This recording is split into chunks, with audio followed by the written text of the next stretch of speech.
それでは時間が参り Good ましたの afternoon, で ladies and gentlemen. Since the time has come, we would like to start the press conference. Let me introduce myself. I'll be serving as moderator. I am a member of the Planning Commission of Japan Nippon Press Club. I am Sugita of Kyoto News Agency. Today from Washington, D.C., we have Ambassador Charles Rivkin,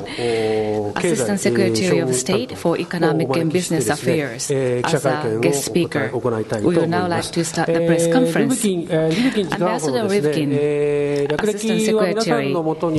his bio data has been distributed to you both in Japanese and English. So please refer to that information. He has served as ambassador to France. After that, in 2014, from April, just a year ago, since the year ago, he has been serving as Assistant Secretary of State for Economic and Business Affairs. In the beginning, Ambassador Rivkin will deliver a statement. Then there will be followed by question and answer session. Now, without further ado, Assistant Secretary, please start. Should I do here? Yeah. Okay. Well, first of all, thank you for the kind introduction. It まずご親切なご紹 really is 介 an honor to 頂 be 戴し here. て感謝申し上げます。大変光栄であります。こちらに参れて to Japan in over 実は 20 years. 20年ぶ And り the の first 訪 time 日 ever と as なります Assistant Secretary of で State. So しかも国務次官補 I としては really 初の tell 来 you that 日 I'm になり honored ます。 and I'm pleased 大変光栄であ today るとともに to have 大 the 変 chance 嬉し to く speak 思って about おります。 the internet, インターネ data ット、 privacy, デー and タ、 innovation. プライバシー、そしてイノベーションについてお話しできることを大変嬉しく思います。 couldn't be more これらのテーマ or more というのは非常にタイムリーである、しかも適切なテーマであると思います。というのも、ここにかかる利害関係というのは膨大なものがあるということです。グローバルなデジタルエコノミーが今後とも存続できるかどうか、そして地球上のすべての人に社会発展と経済発展をもたらすパワフルな燃料となるでしょう。私、おとぎ話、子供向けのおとぎ話で話を始めるのはめったにないんですけれども、あまりにもその比喩が力強いために何世紀にわたって世界中のさまざまな文化で同じ物語が語られ続けております。イソップ物語でも、それからジャン・ドラフォンテーヌの文話集でも、そして仏教の戒律においても、ギリシャの神話でも、インドのマハバーラータ、そしてタジキスタン8世紀の壁画にも描かれているくらいであります。英語では金の卵を産むガチョウとしてこの物語は知られております。別のバージョンですと白鳥であったり鶏であったり野鳥であったり、どの物語を見ても羽を持った生き物が金を作り出す卵の形、あるいは羽の中に隠す形で作り出すと、いずれにせよ目先のことばかりしか考えない持ち主が究極的には金を生み出すものを殺してしまうという寓話であります。これはまさに我々にとってのタイムリーであり、非常に適切な警告ともなる物語ではないかと思っております。インターネットこそ金を生むガチョウであると思います。現在においてはで、インターネットとのつながりによってデータや経済活動が生まれる。そしてどの人間の活動を見てももう不可欠であると言えるでしょう。ビジネスや商取引、そして電子政府、あるいは科学の大きなイノベーションや突破口を切り開くような技術、そしてコミュニケーション、あるいは娯楽部にももう欠かせないということです。そしてさらに多くのことが達成できる。それを実現するのか、そのダメにしてしまうのか、我々にかかっていると言えるでしょう。グローバルデジタルエコノミーの我々利害関係者としても、そして管理者やパートナーとしても、アメリカも日本もその利害をよく分かっているということであります。我々は確信を共有しているというでしょう。インターネットは自由で開かれた活力あるものであり続けなければならない。そして文献化されたマルチステークホルダーのアプローチをインターネットガバナンスで推進しなければならないということです。これによってイノベーションが推進される、そして経済成長がもたらされるデジタルエコノミーにより多くの人々が参加することができるということです。これらの成果、結果を生み出すために中心的なのは、やはりアイデアや情報の移転のために摩擦をなくすか摩擦を減らすということです。自由にデータが流れることが許されることによってインターネットはますますネットワークとして活力あるものであり、イノベーションを生み出し、複数の方向に向けられたものやサービスやアイデアの流れを生み出す糧となるでしょう。デジタルエコノミーの力となるわけです。しかしそのためには摩擦をなくしていくデジタルの流動性を確保しなければなりません。非常に挑戦的なさまざまな課題に我々は立ち向かっていかなければならない。例えばどのように国際的に認められたプライバシーの権利と、そして我々は確信を持ってあらゆるその数の説得力あるニーズということがあるわけですけれども、情報や知識へのアクセスをインターネットやその他の仕掛けを通じて保障するというその2つの折り合いをどうつけるのか、またどのように我々はデータ漏洩、そしてサイバーが標的にされるからどう守るのか、オープンなネットワークを維持していくためにも、そしてその流れや活力を維持していくためにも、そして日本の国会でも個人情報保護法の改正が今議論されているところであります。課題は同じであります。どのように個人を守っていくのか、そして新たな革新的な個人情報の利用法も推進するのかということです。両方とも価値あるものであり重要であります。そのバランスを取るということはこれは可能である、しかもそれが不可欠であるということです。アメリカの人間は全ての答えを持っているとは言いませんけれども、シームレスな形でバランスを見出していかなければならない。商取引の流れ、そして人間の交流を進めるためにもインターネットの革新にある、そして市民のプライバシーを同時に守っていく必要があります。我々が一つの方向にばかり行き過ぎるということになりますと、これは他の方向が犠牲になってしまうということをよく分かっております。ですからこそ拘束力のない国際的な取り決めが必要であると我々は考えております。基本的な技術に中立的な原則を持ったものであります。摩擦を国家間で減らすということ、しかもデータが地理的にどこに置かれていこうと説明責任ということを強調するものでなければなりません。どの消費者も不公正な、そして欺瞞的な観光法に脆弱な形でさらされてはならないと。で企業に対しては当然期待があるわけであります。個人に対しても、そして情報に対しても敬意を払ってもらうということです。政府としては業界と協力をしてこれらの標準原則を実践に移すことができると確信しております。現実でありますが、我々は今オンラインにアクセスしますと同時に複数の国々に存在するということがもう現実になっているということです。やはり接続された環境、グローバルな環境法でどのようにプライバシーを保護するのか、我々個人情報をだからといって要塞の中で安全に守るというわけにはいかないということです。で人々を守るということ、革新的な事業者も守るということ、そして先端的なサービスへのアクセスを持つ能力をも保全するということ、しかも業界というのは人々を害するものではないということを前提として人々を保護していかなければなりません。業界も自己の利益から見てやはりプライバシーの保護のベストプラクティスを実施していく必要があります。彼らもやはりプライバシーを守らなければならない。この企業のいろいろな記録、そして個人、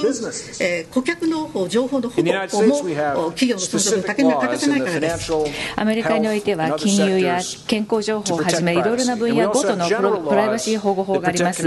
また利用される技術にかかわらず消費者を保護する一般法もあります。しかし場合によっては業界標準というのがあり、政府が公正取引慣行に関する権限を使って積極的に執行している業界標準もあります。これらはすべてイノベーションのための自由かつオープンな環境を維持するために行っているわけです。これこそが考えられうる最善のバランスだというふうに思います。私たちはアイデアや議論を促します。そして米国議会に最近上程されたプライバシー保護法は広範な経済分野にわたって世界的な影響を生む可能性があるということを認識しております。そこで世界からの意見を歓迎いたします。大統領が提唱しております消費者プライバシー権利焦点案などについて、すべての官民のステークホルダーからの意見を求めたいと思います。また日本からの貢献、意見も歓迎いたします。特に日本におきましても最近個人情報保護法改正案があるということで、それに鑑みてそうであります。これらをはじめ他の多くの関連する問題について、私たちは日本のリーダーシップおよび協力関係にもう常に安心感、そして満足感を感じております。多国間フォーラムであれ、通商交渉であり、年次の日米協議においてです。最近の事例としては、ITU の全権委員会委員会議で協力いたしました。そこでインターネットに関して現行の自主的プロトコールおよびマルチステークホルダーによるガバナンスのシステムを維持することを促進してきました。私たちは ITU で政府の手にインターネットの管理権限を集約させたいという国々に正攻利に反対いたしました。 ITU においてまたネットムンディアルコンファレンスがありましたが、またインターネットガバナンスフォーラムにおきましても両国は協力をしており、こういう場を通じてより多くの途上国の参加を支援しております。データプライバシーの分野におきまして、日米は APEC でも協力をこれまで成功にしてきました。ここにおいては越境プライバシールールを使って多国籍企業が個人情報にかかる慣行について責任を負うことを求めております。 OECD でも協力をしております。ガイドラインがあり、そこではプライバシー保護と個人データの国際流通についてのガイドラインがあります。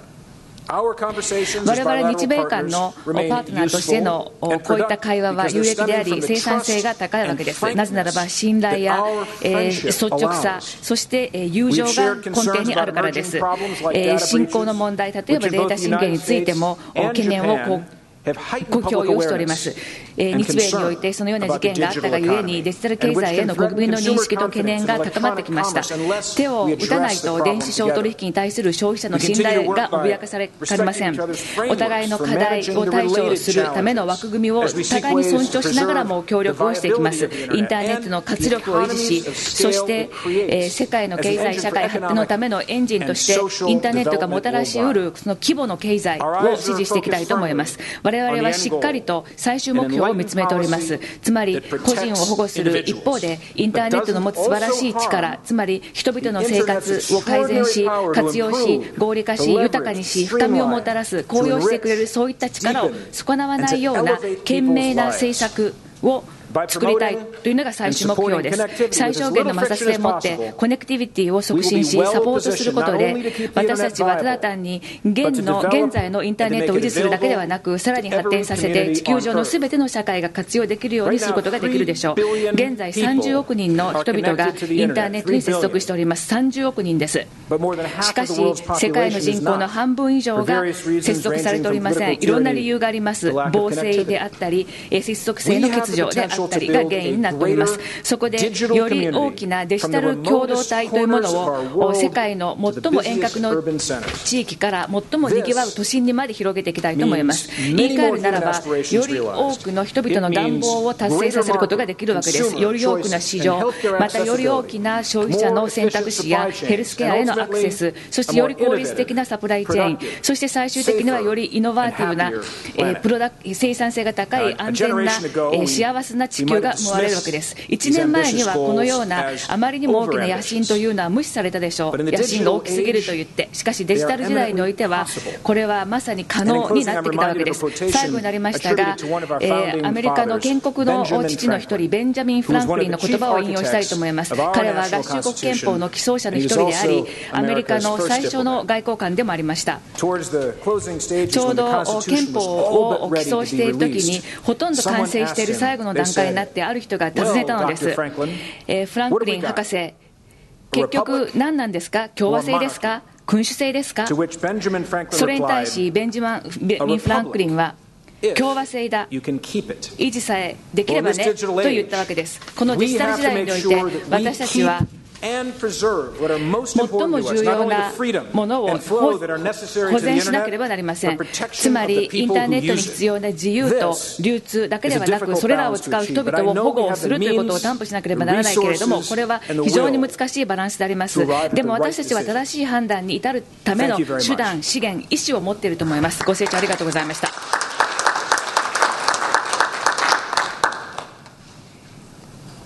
はい、リブキン次官補ありがとうございました。ベンジャミン・フランクリンのお話を聞くと、今の我々の抱えているデジタルエイジの問題もリンクさせていただいて、大変興味深いお話でした。さあ、それではここからですね、皆さんとの質疑応答に移りたいと思います。質問のある方はですね、挙手をされて、マイクが立っていますので、そこに行ってですね、所属とお名前をおっしゃっていただいて、できるだけたくさんの質問をですね、受けたいと思いますので、質問は簡潔にお願いしたいと思います。リブキン次官補はですね、このインターネットをめぐる日本側との協議で来日されておりますけれども、国務省のですね、ホームページを拝見しますと、トレードのネゴシエーションとかですね、あるいはインベストメントのトリティーですかね、その投資条約についても担当していらっしゃるということで、いろいろな日本が抱えている、日米が抱えている問題、いろいろですね、伺うことができるんじゃないかと思いますので、どうぞ質問ある方挙手されてくださ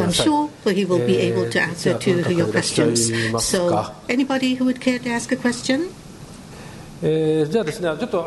私が質問させていただいて、それでその間考えて質問を考えてください。今のですね、デジタルエイジの個人情報の保護の問題は大変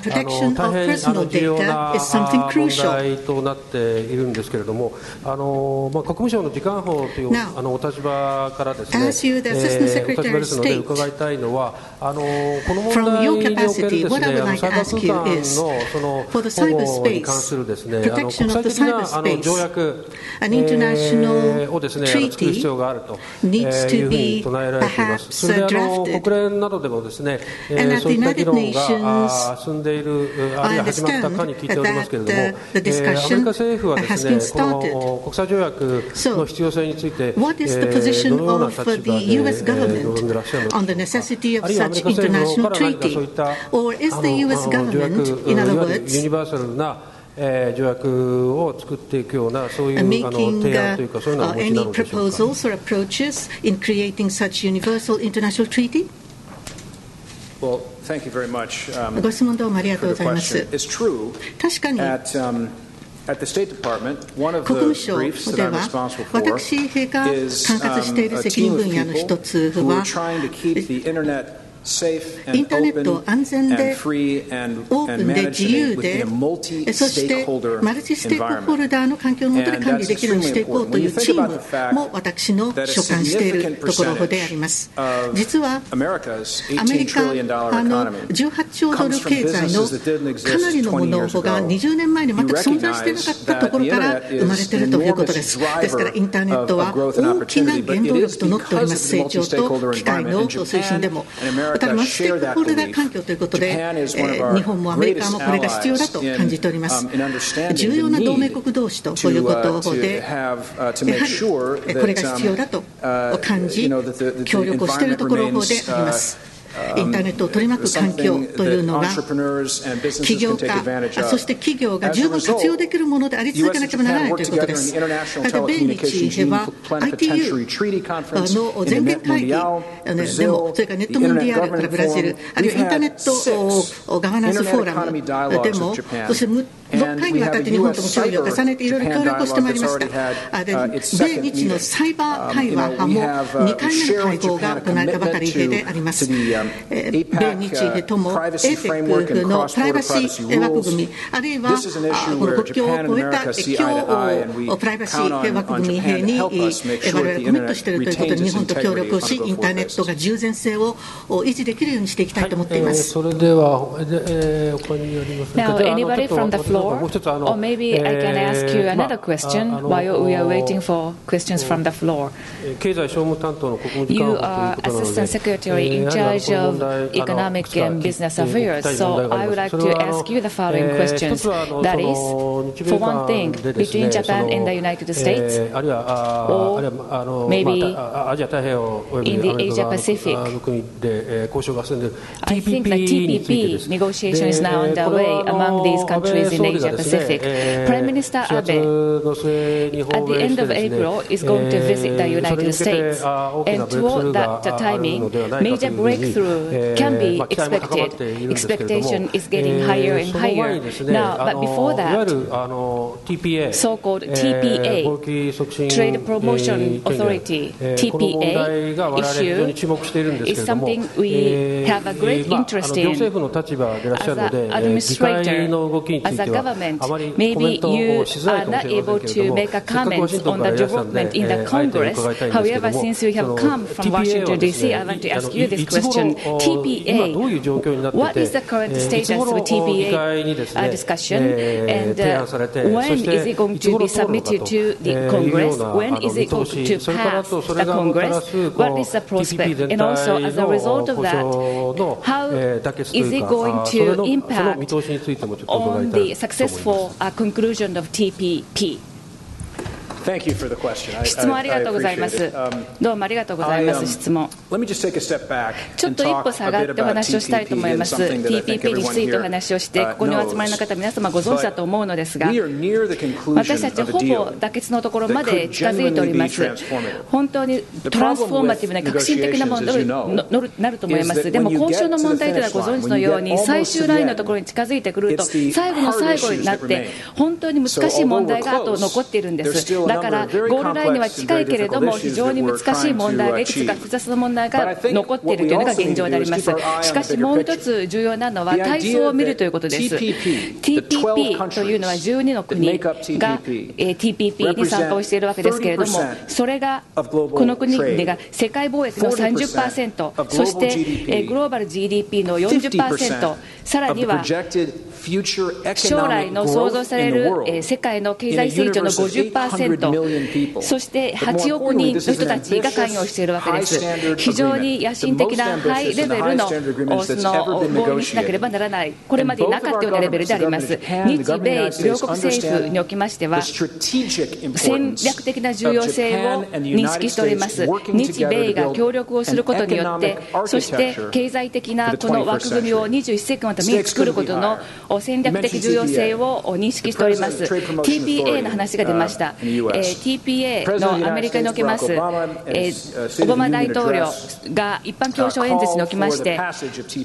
TPA の促進、妥結というものを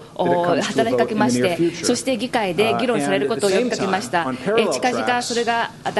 決定されることになると思いますが、それと並行してこの最終ラウンドに入りまして、 TPP のこれは2国間協議の部分はあるんですが、日米間のそれも含めてご存知のように、例えば自動車、農業など複雑な問題が残っていますけれども、今申し上げた通り、より広範な意味合い、そしてこの条約、この合意の広範な意味合いということを考えると、将来に対してのスタンダードを決めることができるわけです。したがって困難はあるけれども、私たちは解決策を見出して妥結できると信じております。じゃあどうぞ。 Thank you. Yes, the person is raising his hand, so please.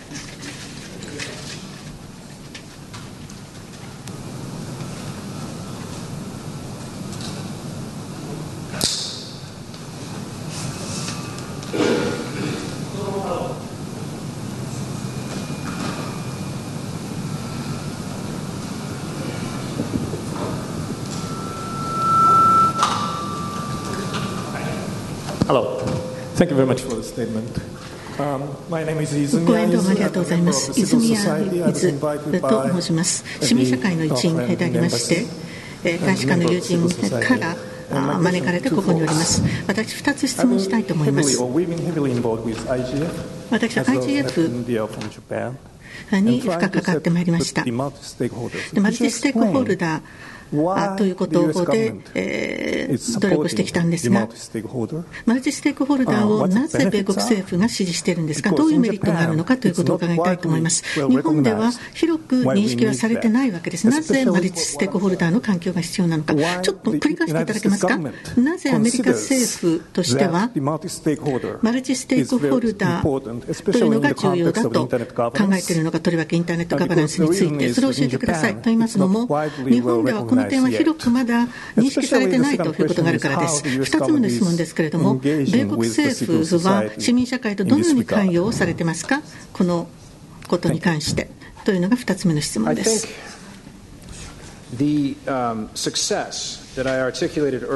先ほど申し上げましたが、インターネットがグローバル経済にどのような影響を与えたのか、大きく成功している、そして貧困から人々を脱却させることが叶うようになった。これはオープンで自由でマルチステークホルダーの環境であり、一国の政府が牛耳るものではないからこそ、これが可能になったということです。我々が常に推進しようという法制でありますけれども、オープンインターネット法オーダーということで今推進しようとアメリカのしているんですが、プロバイダー、これはコンセプトプロバイダーではなく、インターネットのプロバイダーがオープンであり続けるということで、政府が邪魔してはならないということです。創造性を、そして起業家精神を抑え込んではいけない。グローバルなネットワークというのは、ある国、あるいはいくつかの国がなんとかオフラインにしてしまう、で力を削いでしまうということに弱まってしまうからです。インターネットの力、パワーというのは、非常に独特なその性格、マルチステークホルダー環境というところからこそ生まれていると私は感じています。それでは次の質問を。Next question, please.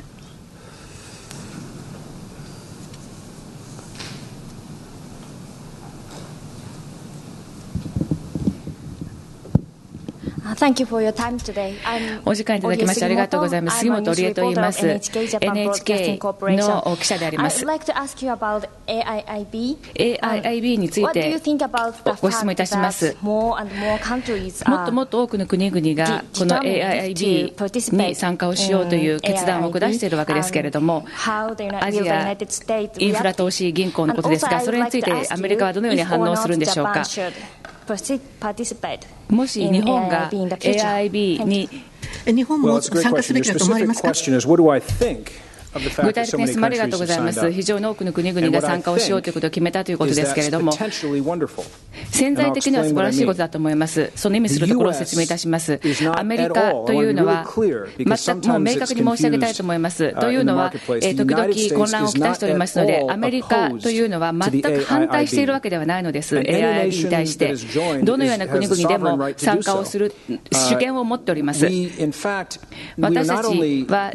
ただ単に反対をしているというようなことではなく、全くその逆なんです。反対をしていないということだけではなくて、まさに今やニーズがあります。そのインフラファイナンスのニーズが非常に大きくあるわけです。したがって重要なのはこの事実を思い起こしてみてください。AIIB の資源 ADB そして世銀の資源を組み合わせることができたとしても、十分なインフラニーズの投資に応えることができないぐらいなんです。このニーズというのは民間の関与がなければ満たすことができません。民間が関与をしようとするならば AIIB が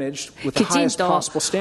その高い標準でもって管理をされなければ参加をしないでしょう。でつまりその高い基準というのは借入国を守るものであり、そしてそれを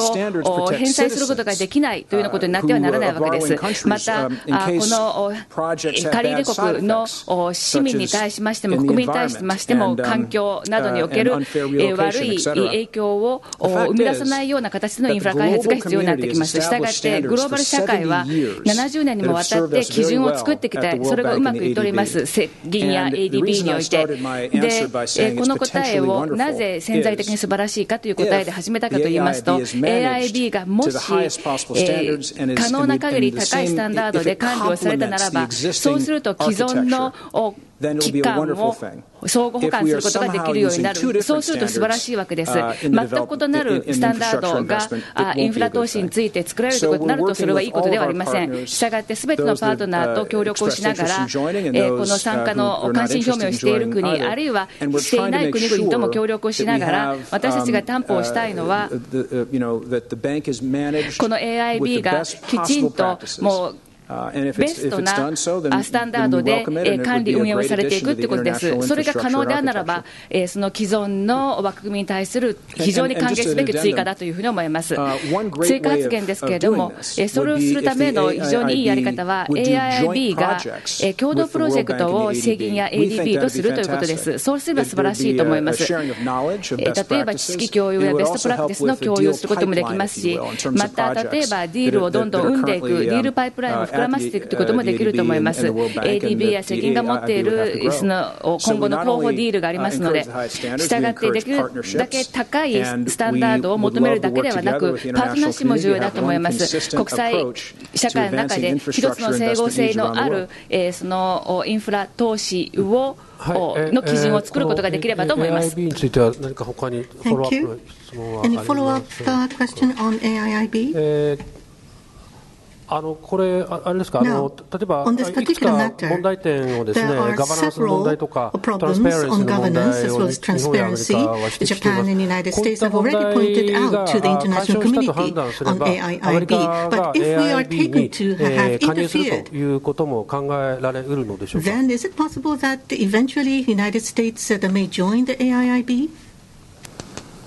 Well, again, the United States ちょっと繰り返しになりますけれども、アメリカは新たな国際的な機関に今参加するということは全く考えておりません。ただ、アメリカ経済の世界における力の位置づけ、あるいは国際経済秩序の維持ということから見て、重要なことは AIIB が管理において最も高い基準で管理されていくと、管理運営されていくということです。ただ、今の時点では国際機関に新たにアメリカが入ることはありません。次の質問はどうぞお願いいたします。Next question, please. はい、じゃあどうぞお願いします。Yes, please. 森ビルの川端でございます。川端 of Mori Building. セキュリティの件でございます。I have a question related to security. Can you hear me? Security. I have a data security question. 私のお客様は、Our customers 大手の金融機関でございますとか、 include major U.S. financial institutions and major U.S. IT companies. We have many of them as customers. It so happened that I personally contacted with a Chinese customer. If I talked with him, the parents belong to the Chinese Navy and they are doing business in Japan. And listening to that kind of conversation, he was sharing with me his personal data and also intellectual property issue. That gives me a concern. And internet is expanding in the world, going across the national boundaries. Now, nationalities or religions, how are you going to engage people in the world without nationalities or religion? Can you give me any good advice in dealing with different nationality and different religion? There seems to be in confused state. And how can we deal with a different culture, different nationality, the different religion? Because the internet data security is so sensitive an issue. How can we deal with all those diverse nationalities and diverse religions and cultures and so forth? Could you give me a good advice?十分に質問を理解しているかどうかわからないのですけれども、これで正しいんでしょうか。冒頭におっしゃいましたよね、セキュリティについて心配があると、懸念があると。で、そしてだからこそ私のディスカッションでそれを対応しようとしたわけです。セキュリティ、そしてデータの保護というのはとても重要な問題です。だからこそ非常に同盟国と協力をしながら解決しようとしています。でも簡単ではありません。というのは保護を消費者に対して提供しなければなりませんが、その時にその情報に対するアクセスを犠牲にすることなくやらなければならないわけです。彼らが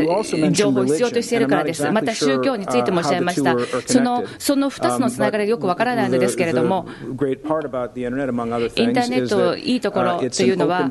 オープンな形で表現することができる、そうあるべきだと思います。したがって、どのような宗教の人たちも見解を表明することができるはずであり、また政府がそこに介入するべきではない、その根底について介入するべきではないと思っておりますので、この2つのものがどうつながっているのかよくわからないんですけれども、全くおっしゃる通り、このプライバシーを保護し、そして情報のセキュリティというものがなければ、インターネットを今後活用することができないでしょう。したがいまして、日本のような国々、政府と緊密な協議をしているわけで、いろいろな国々と話をしながら適切な解決策を見出そうとしているわけです。つまりインターネットを細分化してしまってバルカン化しないようにすることが重要だと思っているわけです。はい、じゃあ、はい、それでは次の質問ございますでしょうか。はい、じゃあどうぞお願いします。はい。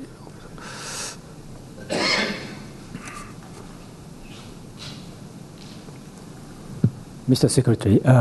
my name is 大前仁。私、大前仁と申します。毎日新聞のものですけれども、先ほどの AIIB に質問を戻したいと思います。2つほど申し上げたいと思います。おっしゃったように、アメリカ派は今のところはどのような新たな国際機関に参加することは考えていないとおっしゃいましたけれども、やはりインサイダーになった場合のメリットということを考えて、内部に入ればいろいろ変えることができると思うんですが、組織について。ですからそういう意味で可能性はありませんかということが1つ目です。2つ目の質問ですけれども、日本は今月の終わりにこの日米首脳会談がありますので、安倍総理とオバマ大統領の間で AIIB の参加の可能性について議論をすることはありえますか。AIIB についておっしゃったことですけれども、どの国でもやはりそれぞれの主権にのっとって参加するかどうかを検討し、判断をすべきでありましょう。どの国も今、分析をし、評価をされていると思います。いろいろなトレードオフがあるかと思いますので、私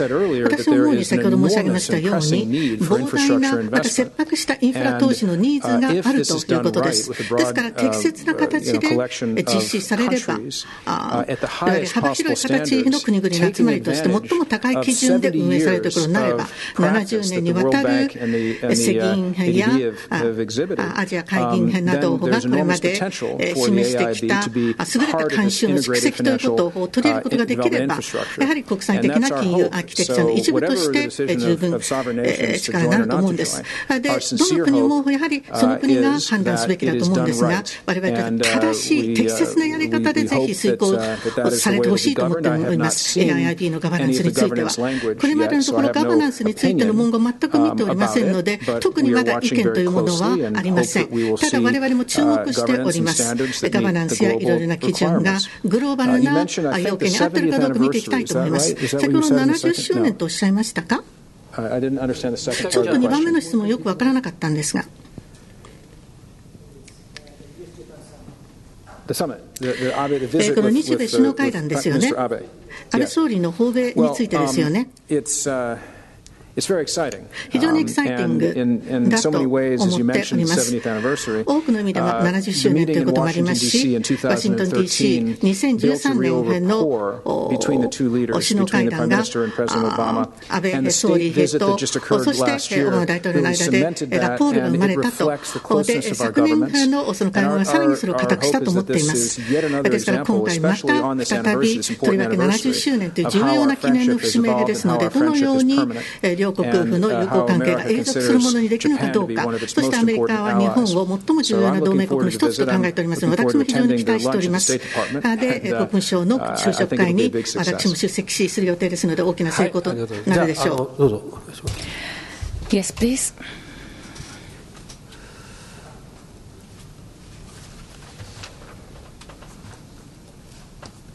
Thank you, Mr. Rivkin. どうもありがとうございます。樋口拓也と言います。時事通信のものです。AIIB に関する追加質問となります。ご存知のように、日本の政府は参加をしないという結論を下しました。先月のことです。で、そこで疑問なのが、アメリカと日本は何をすれば最高のレベルの社会経済環境というもので世銀や ADB が作ったものを今後維持することができるんでしょうか。現在の金融通貨の枠組みとして、今の質問は、もしメンバーでなくてどういうふうに影響力を行使できるのかという質問のように理解いたしました。ルー財務長官が最近中国に来ましてカウンターパントと議論をしてきました。もう日々の形、あるいは月1の形であらゆる国々と協議を持っておりますが、やはり情報共有というのが重要であり、またベストプラクティスを共有するということが重要だと思います。しかし我々の意見ではこのスタンダードを共有するということが重要でありますが、そのためには共同プロジェクトが一つの道になるというのを思います。 ADB や世銀とパートナーシップを作るということ、いろいろなディールフロー、あるいは今後のパイプラインのプロジェクトがあるわけですので、そして共同プロジェクトを進めることができる、それによってお互いに学び取ることができると思います。そのような経験、パートナーシップの経験というのがもう70年にもわたってこういった組織がやってきたので、そういうところから学ぶことによってその運営のための基準を取得することができるでしょう。Any other question? Any other question, please? どうですか皆さん。飯田さん、何かありませんか。 Mr. Ida, Ms. Ida, don't you have any question?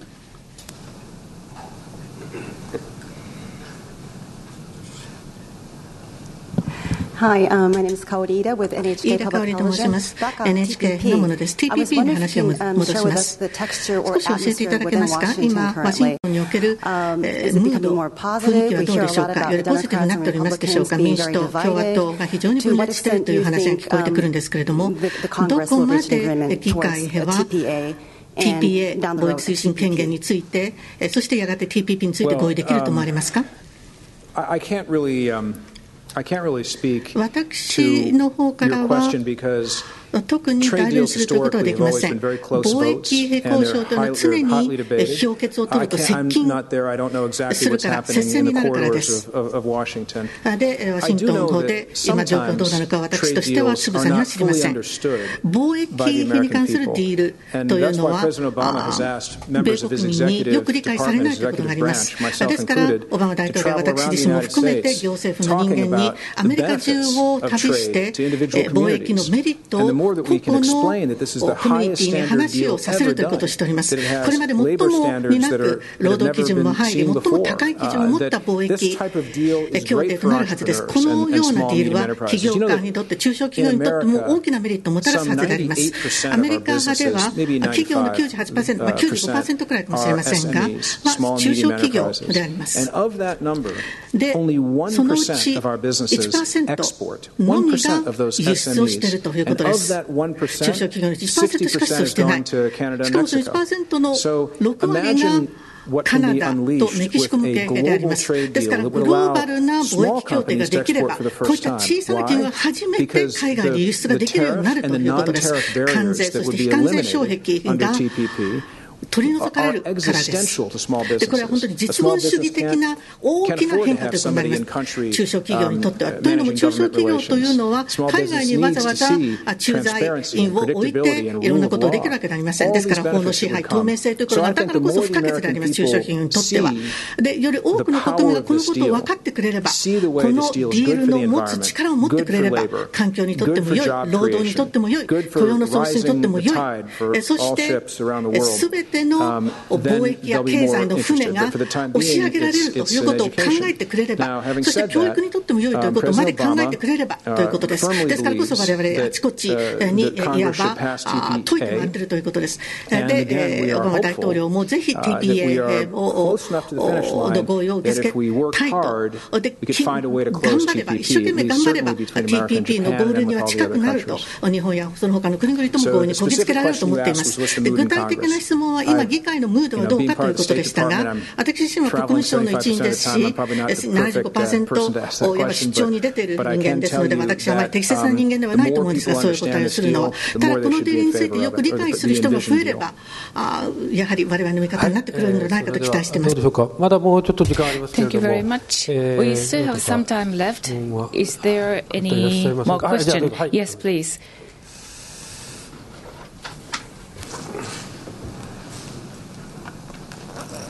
I am Tsuchiya, individual member of the club. Earlier, you said 3 billion people in the world are connected to Internet. According to the article that I recently read, user of Facebook is about 1.39 billion in the world. So this is more than the population of China. So in China, Facebook is not connected at all. So it is restricted in China. What is the view about this fact? The Facebook is restricted in China. Well, the question is, what is my 質 view 問は of the 私の fact 見解 that, ということ that ですね。 Facebook is restricted in Facebook が China? 中国では規制をされているということについて、この見解というのは、一つのアメリカの会社、あるいはその一つの製品に関する問題だけではなく、これまで話してきたような根本的な問題に関わってくると思います。インターネットというのはマルチステークホルダー、自由で、そして安全で、オープンで自由なものでなければならない、中小企業なども反映することができるようなイノバティブなものだけではありません。インターネットというのは、これまでどのような国々においても、その人権というものが世界から離れたところでは存在しないのと同じだというふうに思います。したがって、インターネットというのはコンテントプロバイダーにとって提供されているもので、政府がその門番となってはならない、つまりアクセスを制限してはならないと思います。できるだけアクセスを可能なものにすることによって、自由がもっと生まれるというふうに思います。で、私たちがこれまで全体として成功してきた例として言えるのは、よりインターネットをオープンにすることによって、グローバル経済がより強くなってきたということです。Thank you very much. Any other question? ないですか。 No more question? もしなければこれで終わろうと思いますけれども、いかがですか。もうないですか。最後に一問だけこれ聞きたいというのがお話ありますか。ワシントンからせっかく来られてるんで、ラストクエスチョンだけは聞きたいというのは。Very urgent question. One last question. じゃあちょっと私から一つ最後に聞いていいですか。Can I raise a question myself, Ambassador? このバイオの中にですね。I was looking at your CV. このあれですね、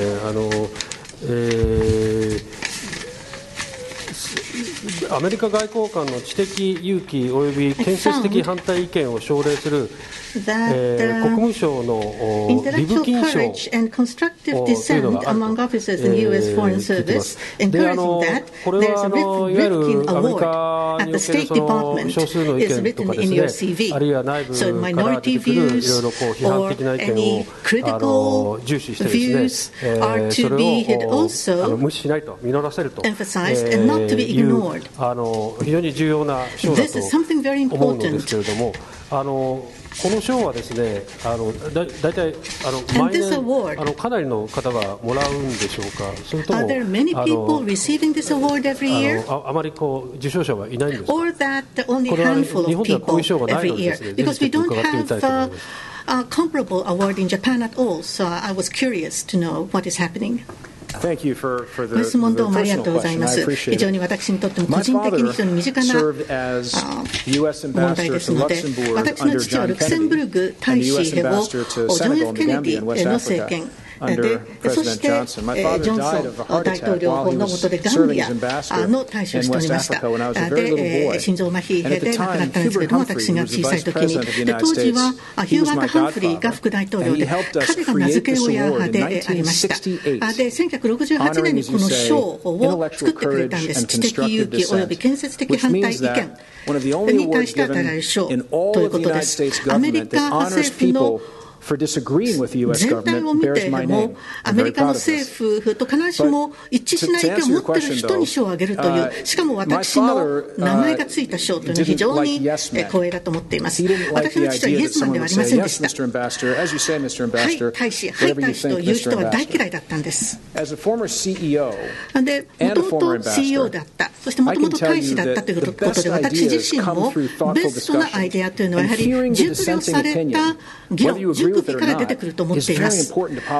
で、やはり政策にとっては非常に重要であります。常に自分に対しての同じ意見しか言ってくれない人だけですと、そういう政策はできないということです。ですから、1968年以来で、中堅の外交官に与えられてきましたけれども、何人もの人で、リブキン賞を得た人の多くが実はその後大使になっております。ですから出政権を妨げるということになってないということです。やはり反対意見というのは最もレベルの高い愛国心の表れだと考えております。国を良くするために批判的な意見を言うんだと、アメリカ派の政治の伝統であります。ビジネスや経営や組織の運営でもこれは大事だと思っております。ですからわざわざ提起していただいたことありがとうございます。非常に興味深い賞があるんだなと思って、I was very surprised to know there is a very interesting award in the United States. That's why I asked this personal question at the end. With this, we would like to conclude press conference given by Ambassador Charles Rivkin. Internet, TPP, IB, he covered a broad ground. Thank you for that. Now, before I close from my part, I would like to give you a token of appreciation with the logo of Japan National Press Club. It is a tie. Please give the speaker a big round of applause.